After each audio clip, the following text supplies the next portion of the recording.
A Apache matriarch found him in the wasteland and offered him to be the father of her new blood.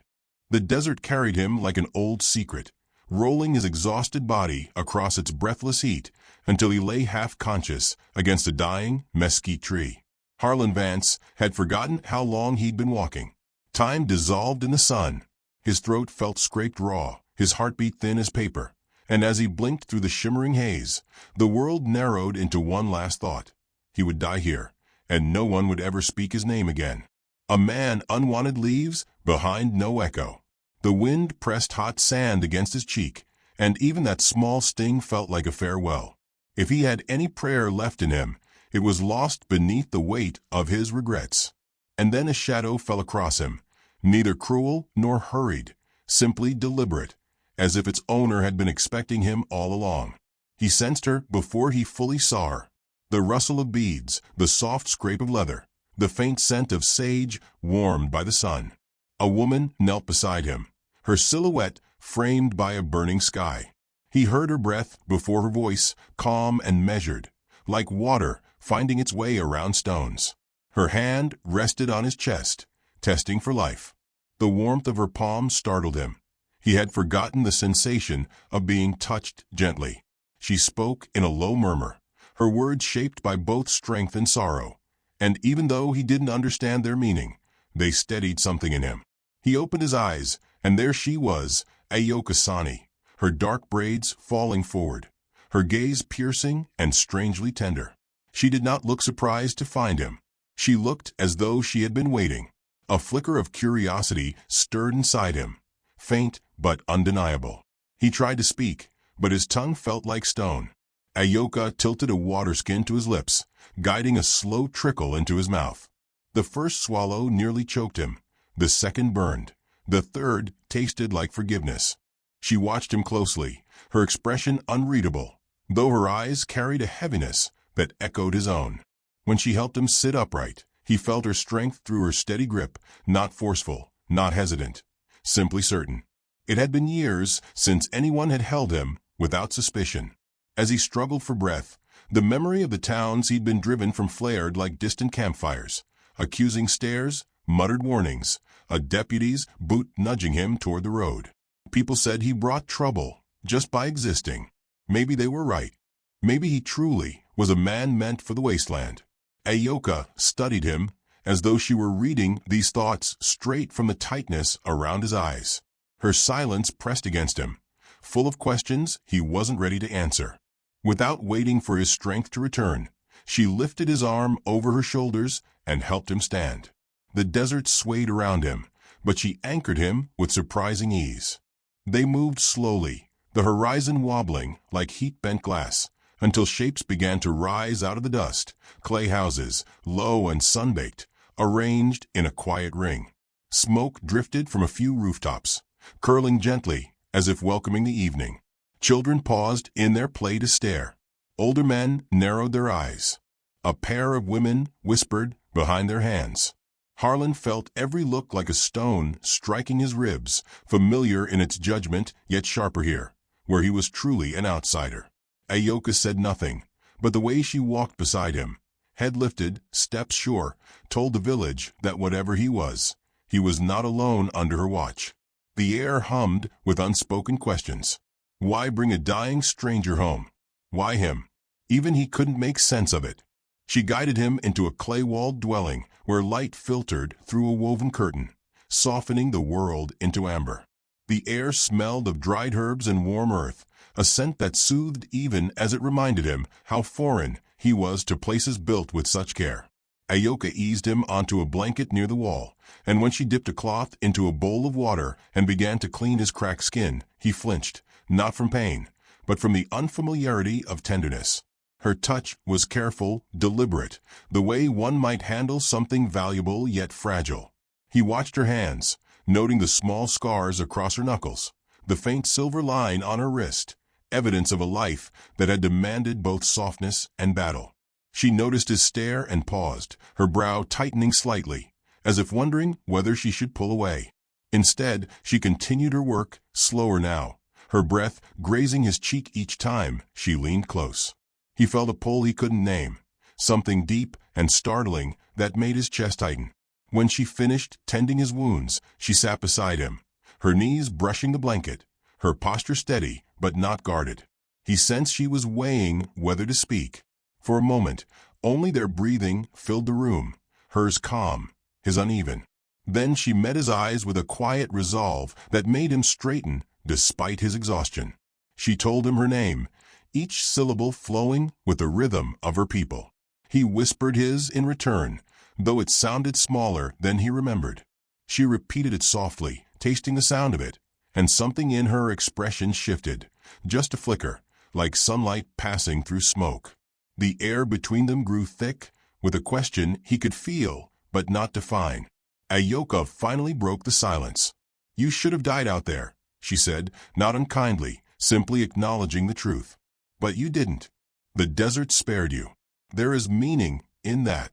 Her voice carried a weight that made him sit back, unsure whether to believe her or fear what she meant. She leaned in slightly, searching his face, and he felt exposed in a way he hadn't felt in years, seen completely, right down to the wounds he never spoke of. He wanted to turn away, but he couldn't. Not under that gaze. She understood more than he'd ever admitted aloud. The shame of his past pressed against him like a hand to the throat, yet her eyes held no accusation, only an unsettling mixture of curiosity and certainty. She shifted closer, close enough that he could feel the warmth radiating from her skin. Her fingers brushed his jaw, feather-light, a touch so gentle it startled him more than any threat. He inhaled sharply. She didn't pull away. Her thumb lingered, tracing a line beneath the curve of his cheekbone, as if memorizing him. The air seemed to still. He felt her breath mingle with his, felt the steady rhythm of her presence wrap around the ragged edges of his mind. He didn't understand what she wanted from him, but the question pulsed louder with every heartbeat. Why save him? Why touch him like this? Why look at him as though the desert had delivered him into her hands? The answer came in her next breath. "My people fear what the future holds," she murmured. "Our bloodline weakens. Our children grow fewer. I am matriarch now, and the burden is mine to bear." She paused, letting the weight of her words settle between them. "I need strength beside me. A man who can endure.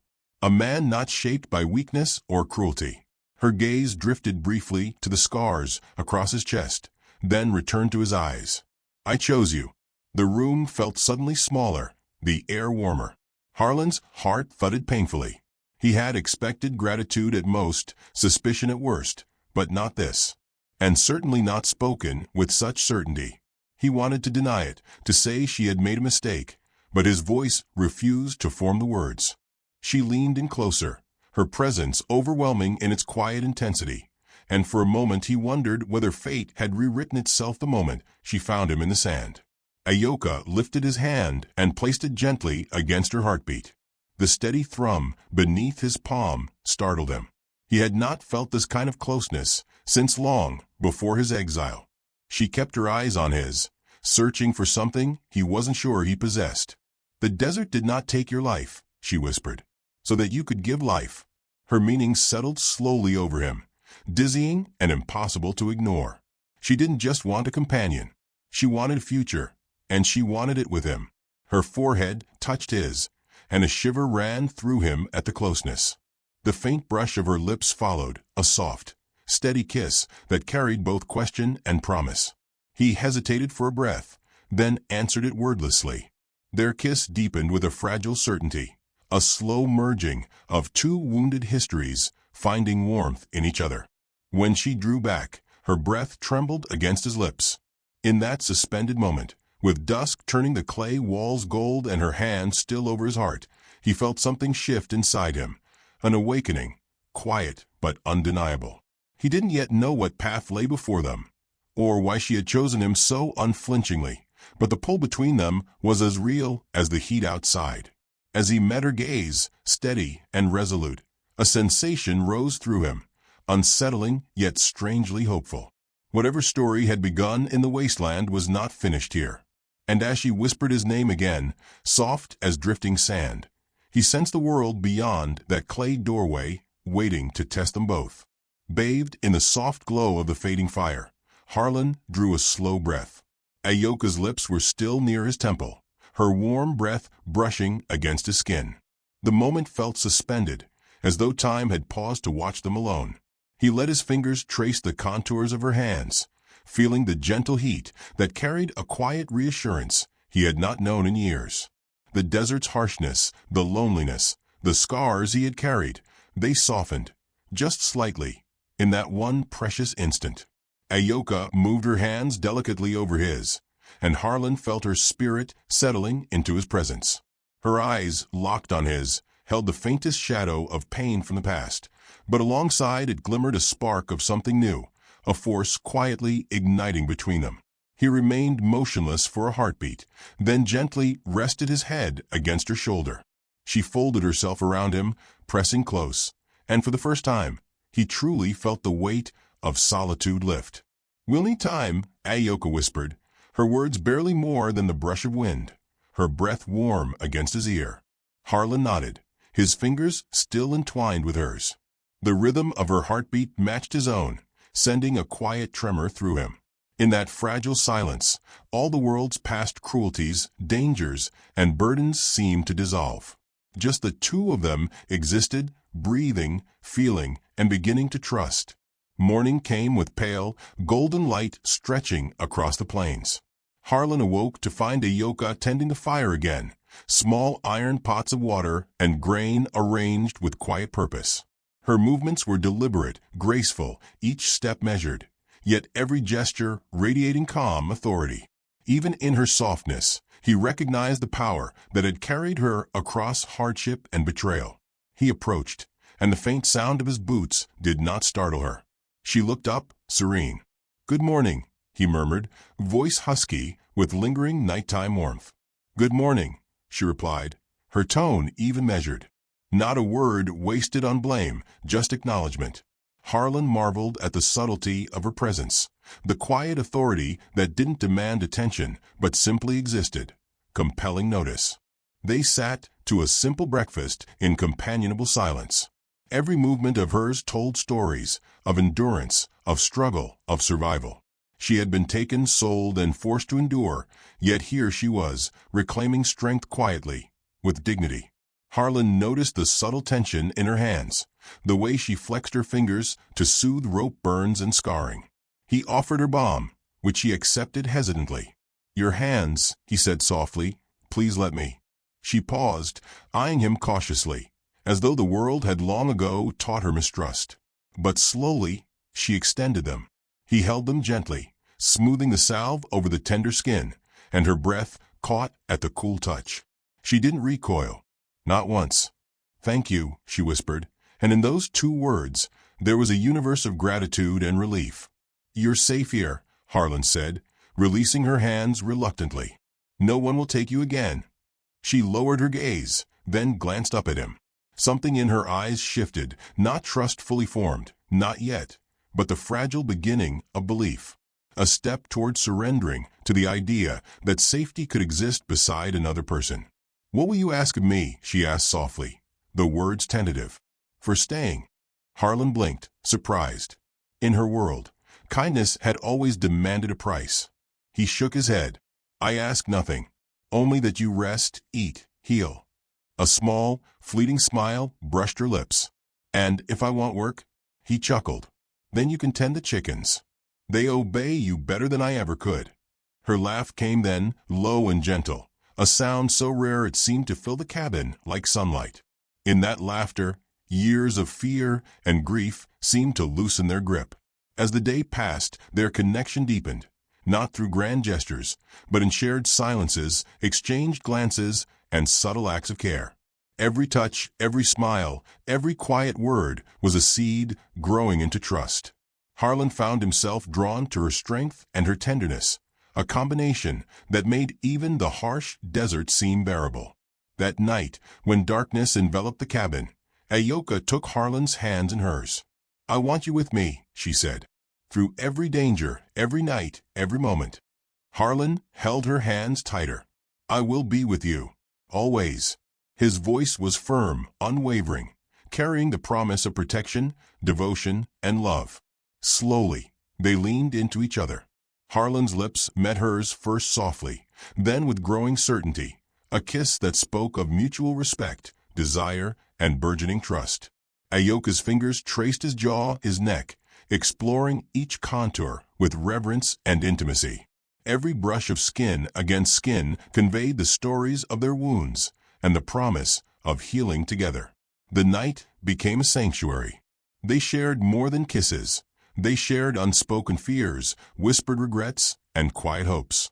Each moment drew them closer, building a bond that was deeper than mere attraction, rooted in understanding, patience, and shared resilience. In the days that followed, they chose to bind their lives together fully. Ayoka's courage and Harlan's steadiness became a union, recognized even by the cautious eyes of the village elders. She announced her choice aloud, and he stood beside her, their hands entwined, a declaration that love had found its own way despite judgment or past wounds. The wedding was modest, but filled with significance. The dry desert air carried the scent of matted earth and herbs, mingling with the warmth of their small cabin. Ayoka and Harlan exchanged vows not with ornate words, but with quiet, deliberate gestures of commitment. Hands clasped, foreheads touching, eyes holding. It was a ceremony of trust, of survival, and of love proven over trial. That night, under a canopy of stars, they drew close again, sharing intimate kisses, gentle touches, and whispered promises. Each movement, each caress, solidified the bond that had begun amidst desert sands and trials. The intensity of the love they shared was quiet, deliberate, profound. Every look, every breath a reaffirmation of their commitment. Days passed in harmony, each dawn revealing new ways to love and support one another. Harlan worked alongside Ayoka in tending the land, feeding the animals, and restoring the small homestead. She tended his wounds, soothed his weariness, and offered solace through the simplest gestures, a hand on his arm, a brush of hair from his brow, a shared laugh over mundane tasks. Their love was practical and tender, intimate in ways that transcended passion, rooted in respect and shared history. One evening, as the sun dipped below the horizon, painting the desert sky in crimson and gold, Ayoka spoke. "We've made this land, this life, our own. Together." Harlan clasped her hand, pressing it to his chest. "And I want to live every moment with you. Without you, nothing, neither the desert nor life, would mean anything." They leaned into each other, sharing a long, deliberate kiss. This time, the kiss carried all the weight of trial survived, pain endured, and love discovered. In that touch, the desert seemed to soften. The world outside receded, leaving only the sanctuary of their bond. Weeks later, Harlan reflected aloud. "We've seen the harshness of the desert, yet we've found love in it." Ayoka smiled, her eyes glistening with quiet pride. "The desert only made us stronger. But it is love that makes it beautiful. True love heals, protects, and transforms even the hardest places." As night fell, they sat atop the cabin roof, hands entwined, gazing at the infinite sky. They understood that love is not a single moment, but a continuous journey, strengthened by each day, each choice, and every quiet gesture.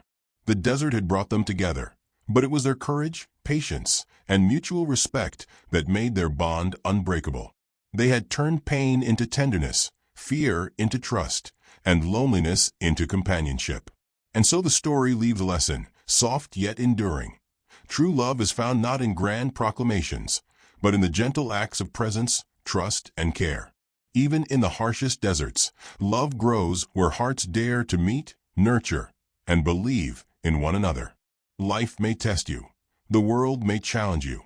But when two souls choose to walk together with courage and devotion, even the toughest landscape blooms into a home.